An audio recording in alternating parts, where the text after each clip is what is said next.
Bonjour! Aujourd'hui, section 3.13, la dernière section du chapitre 3. On va enfin finir ce chapitre-là. Ce qu'on va faire aujourd'hui, c'est qu'on va regarder la capacité équivalente. On va faire en fait avec les condensateurs ce qu'on a fait avec les résistances, c'est-à-dire regarder qu'est-ce qui arrive si j'ai plus qu'un condensateur, si je les mets en série et si je les mets en parallèle. Si on met deux condensateurs en parallèle, on va remarquer que nécessairement, comme avec les résistances, on va avoir la même différence de potentiel sur chacun des éléments. Donc la pile est branchée en parallèle avec le condensateur 1, puis en parallèle avec le condensateur 2, et par définition, ils sont en parallèle, ça veut dire qu'il y a le même delta V partout. Et ce qu'on veut faire, c'est remplacer les deux condensateurs qui sont là par un seul, qui va créer la même quantité de charge fournie par la pile, et évidemment toujours la même différence de potentiel puisqu'ils sont branchés sur la même pile. Donc ce qu'on va remarquer, c'est que la pile va produire, pousser une certaine quantité de charge, donc des électrons qui vont s'en aller par là, et il y en a une certaine quantité qui va aller sur le condensateur 1 et les autres vont aller sur le condensateur 2. L'arrivée des électrons sur les deux plaques négatives de mes condensateurs va faire en sorte que j'ai des électrons sur les deux côtés positifs qui vont être repoussés et qui vont s'en aller jusqu'au côté positif de la pile. À un moment donné, quand il va y avoir suffisamment d'électrons sur chacun des deux condensateurs, que ça va faire en sorte qu'ils vont avoir la même différence de potentiel partout, c'est-à-dire presque instantanément, mais ce qu'on va observer, c'est qu'évidemment, ils vont avoir la même différence de potentiel. L'ensemble des charges fournies par la pile est séparé entre le condensateur 1 et le condensateur 2. Alors, je vais remplacer ça par un seul condensateur équivalent. Je veux que la pile fournisse la même quantité de charge. Cette quantité de charge-là, je vais l'appeler Q. C'est la quantité de charge qui part de la pile, qui en ce moment se sépare en Q1 et Q2, donc la quantité de charge sur chacun des deux condensateurs. Donc, si je pars avec cette idée-là, que la quantité de charge fournie par la pile, c'est Q1 plus Q2, je peux remplacer Q1 par C1 delta V1. Ça, c'est la loi qu'on avait vue qui permet de relier la quantité de charge avec la différence de potentiel, Q égale C fois delta V. Donc, je remplace Q1 par C1 delta V1 et Q2 par C2 delta V2. Étant donné qu'ils ont toutes la même différence de potentiel, je peux écrire aussi que c'est multiplié par epsilon. Donc, ça ne change rien vu que c'est tout égal. Ceci étant dit, ben, ça veut dire que si je prends cette équation-là, je peux mettre en évidence le epsilon ici. Là, ça va faire C1 plus C2. Et l'epsilon, c'est delta V, là, c'est la même chose, c'est ça qu'on dit, c'est la différence de potentiel fournie par la pile, c'est aussi la différence de potentiel sur mon condensateur équivalent. Avec mon condensateur équivalent, ben, c'est tout simplement C1 plus C2. C'est ça, c'est équivalent. Si j'avais plus que deux condensateurs en parallèle, ben, je ferais C1 plus C2 plus etc. Remarquez, puis ça c'est vraiment la partie importante, que c'est le contraire des résistances.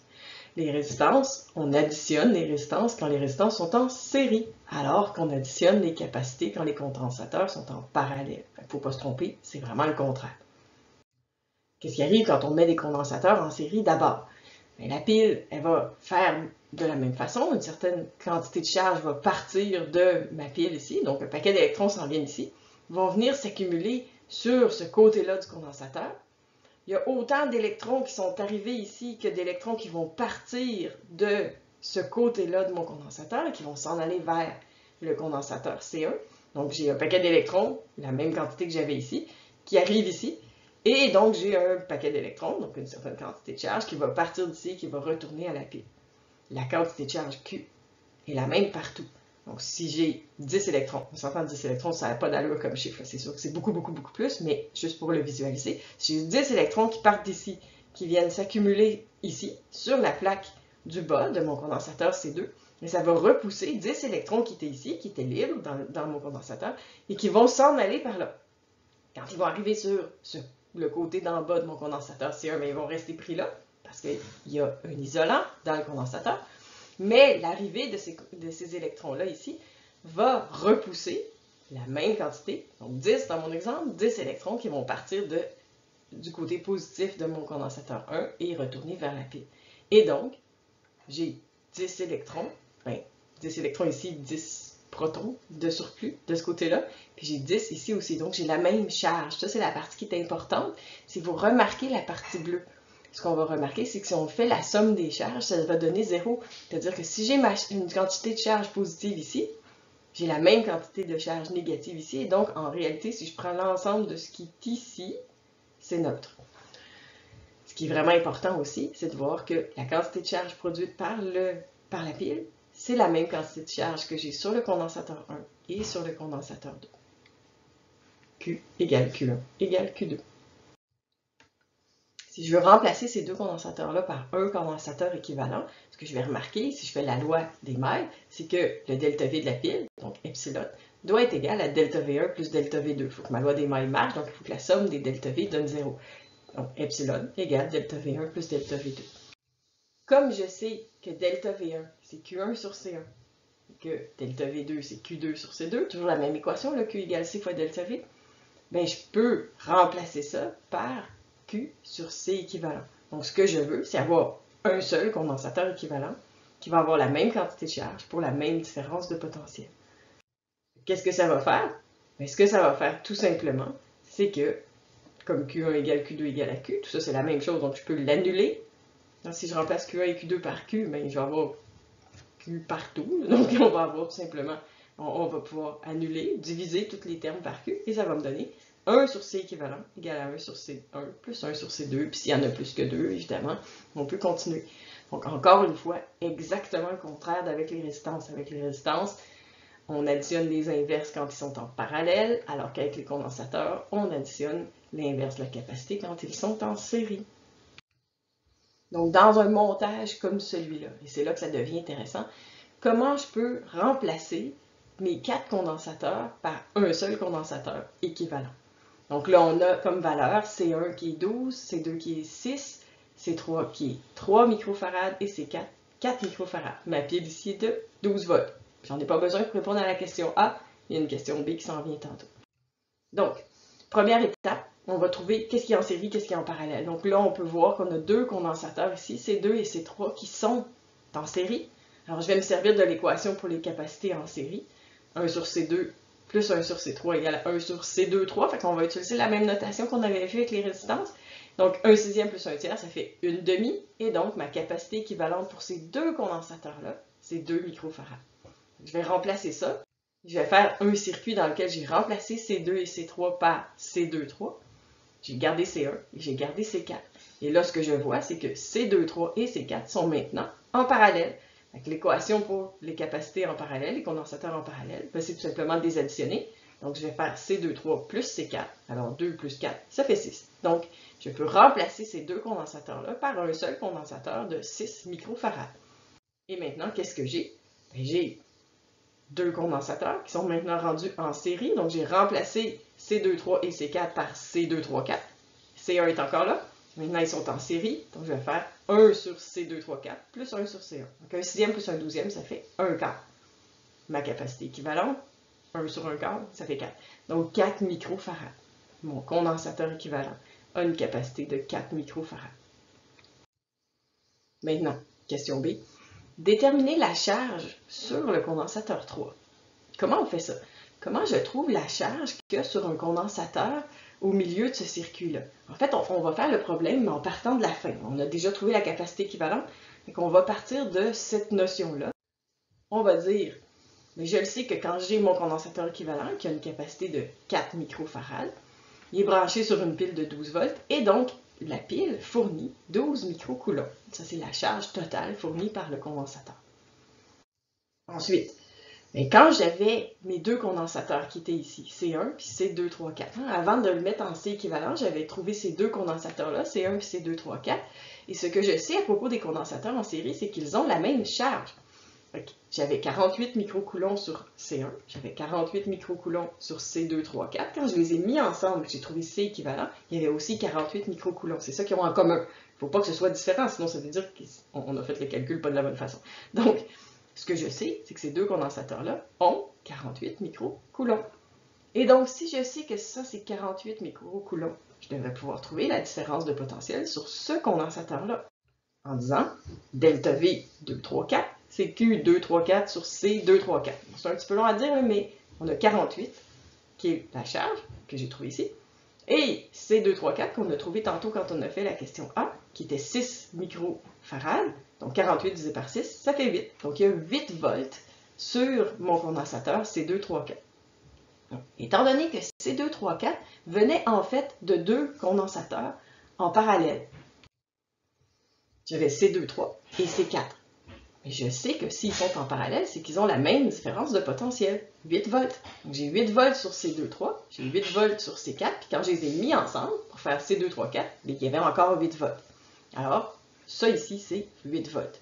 Sachant ceci, je peux donc trouver quelle est la charge sur C2,3, puisque Q, c'est C fois delta V. Je connais la capacité C2,3. Je l'ai trouvé à la question A, ça valait 2. Et on a trouvé que delta V sur le condensateur C2,3, c'est 8 volts. Donc 2 micros fois 8, ça fait 16 microcoulombs. Ça, c'est la charge sur le condensateur C2,3. C2,3, on arrive là, on a presque fini. Ça venait de deux condensateurs qui étaient en série, C2 et C3.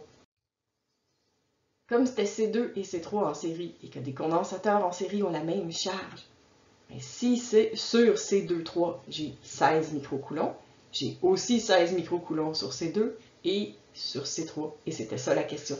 Trouver la charge sur le condensateur C3. 16 microcoulombs.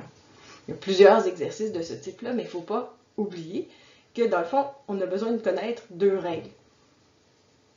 Des condensateurs en série ont la même charge, des condensateurs en parallèle ont la même différence de potentiel, et que j'ai juste besoin d'une équation. C'est tout le temps la même. Q égale C fois delta V.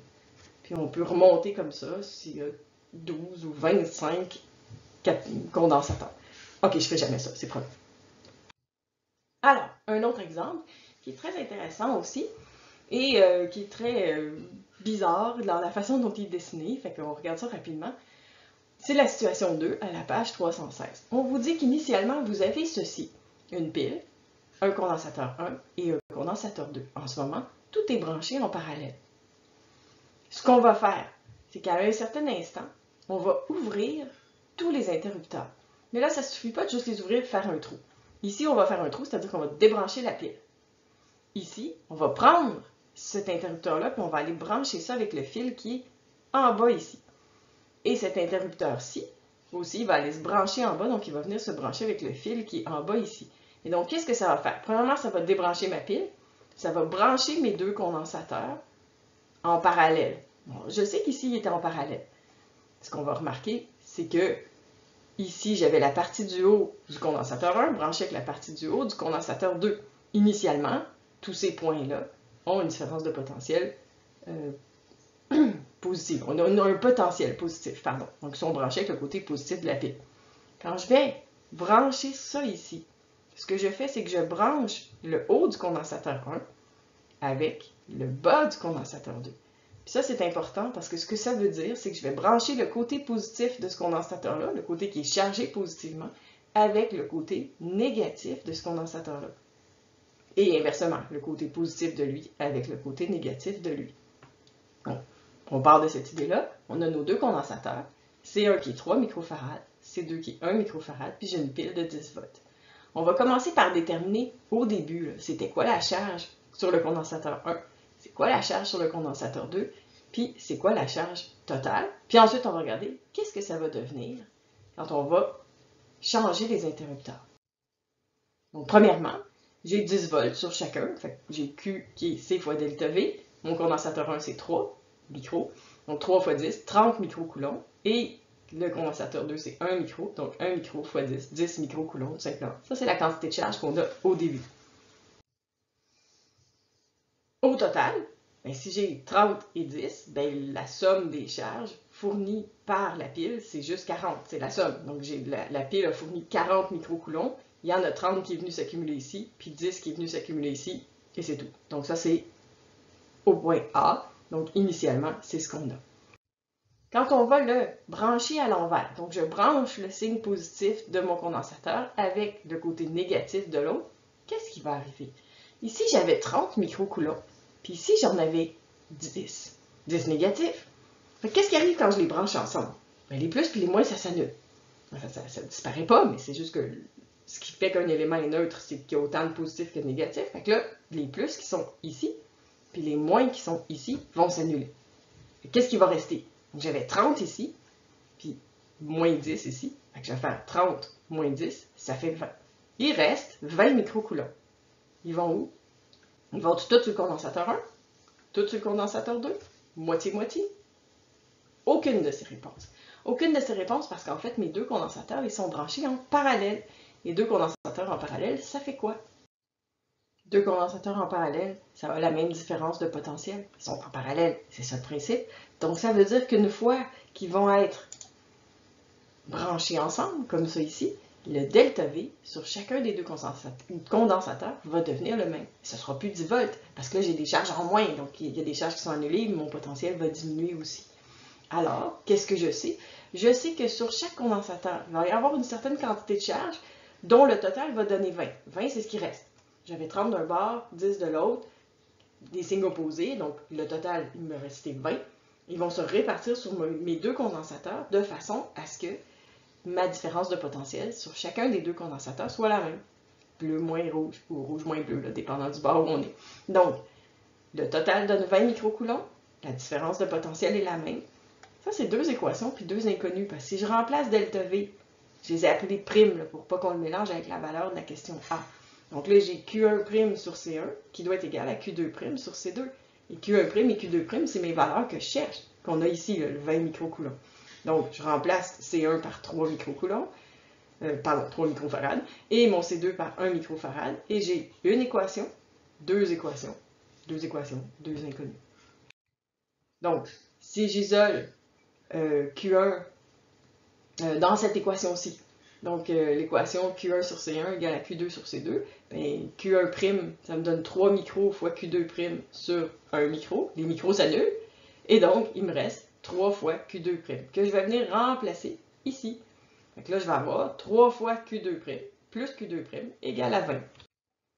Ça me fait 4 fois Q2' égale 20 microcoulombs. 20 divisé par 4, ça fait 5. Donc Q2' vaut 5 microcoulombs. Combien vaut Q1'? Bien, la somme doit donner 20. Si lui, c'est 5. Pardon, si celui-là, c'est 5, celui-là vaut 15. Tout simplement, la somme doit donner 20. Donc, à la fin, je vais avoir 5 microcoulombs sur mon condensateur 2 et 15 microcoulombs sur mon condensateur 1. Et la même différence de potentiel. Un petit exercice à essayer par vous-même. Il est le fun. C'est le retour des diélectriques. Je suis sûre que vous ennuyez de ça. Donc, j'ai fait exprès. Celui-là, il est vraiment difficile. Il faut que vous visualisiez, il faut que vous essayiez d'imaginer qu'en fait, un condensateur, deux condensateurs que je mets en parallèle, ils peuvent se toucher ou pas se toucher. Ça ne fait pas de différence. C'est la même chose. Qu'ils se touchent par des fils qui passent en haut ou qu'ils se touchent physiquement, c'est quand même en parallèle. Essayez de visualiser ça. Vous avez 3 parties dans ce condensateur étrange. Vous pouvez le séparer en 3 condensateurs. On vous demande de déterminer la capacité de ce condensateur-là avec toutes les grandeurs que vous avez ici et des constantes diélectriques inventées qui sortent de nulle part, qui sont 3, 4 et 5. On fait ça au début du prochain cours. Bonne chance!